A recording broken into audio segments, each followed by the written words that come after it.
Hello guys, ഇത് ഈ കാറ്റത്ത് ഇലക്ട്രിക് ഷോക്ക് അടിച്ച് തൂങ്ങിക്കിടക്കണ വവ്വാൽ ആടണതല്ല, ഇതാണ് ഡാൻസ്. ഇവനക്ക് ഈ കക്കൂസിൽ 99 കീഴങ്ങൾ നശിച്ചിട്ട് ബാക്കി ഒരെണ്ണം കാണൂലേ, അത് കടന്ന് ഞെവിക്കണക്ക് ഞെവിക്കുക. അടയ്ക്കാൻ മുട്ടിൽ വണ്ടിരിക്കണതിന്റെ അത്ര ഉള്ളെങ്കിലും ചെറുക്ക അവിടെ അത്ര ഇളക്കി മറിച്ച്.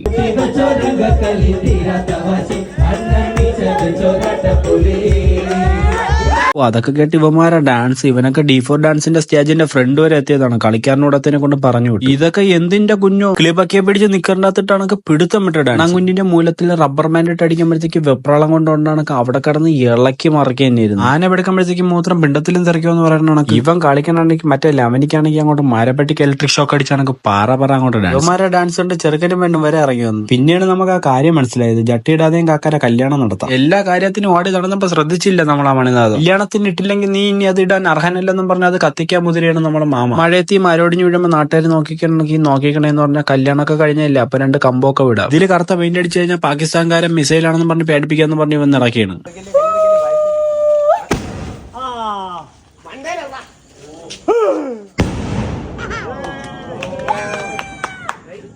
അതെല്ലാം കഴിഞ്ഞിട്ട് ചെറുക്കനെയും പെണ്ണെ എഴുന്നള്ളിച്ച് മാലയൊക്കെ കൊടുത്തു. അതൊക്കെ ഇട്ട് നിന്നപ്പോ പെട്ടെന്ന് എള്ളോളന്തരി കപ്പിൾസിനെയാണ് ഓർമ്മ വന്നത്. ഇപ്പൊ ചെയ്തോണ്ടിരിക്കുന്ന ട്രിക്ക് എന്ന് പറഞ്ഞാൽ ഈ കിടന്നുപിടിപ്പുള്ള പിള്ളേർക്ക് ചെയ്യാൻ പറ്റുന്നതാണ്. ഇവർക്ക് ഇങ്ങനെ 2 ചൂണ്ടുവിരലിലും കുറച്ച് സലാട്ട പൊട്ടിച്ചിട്ട് അർദ്ധരാത്രി 12 മണിക്ക് വേപ്പിന് ചുറ്റും 3 റൗണ്ട് ഓടിച്ചാൽ മതി, എല്ലാം ശരിയാവും.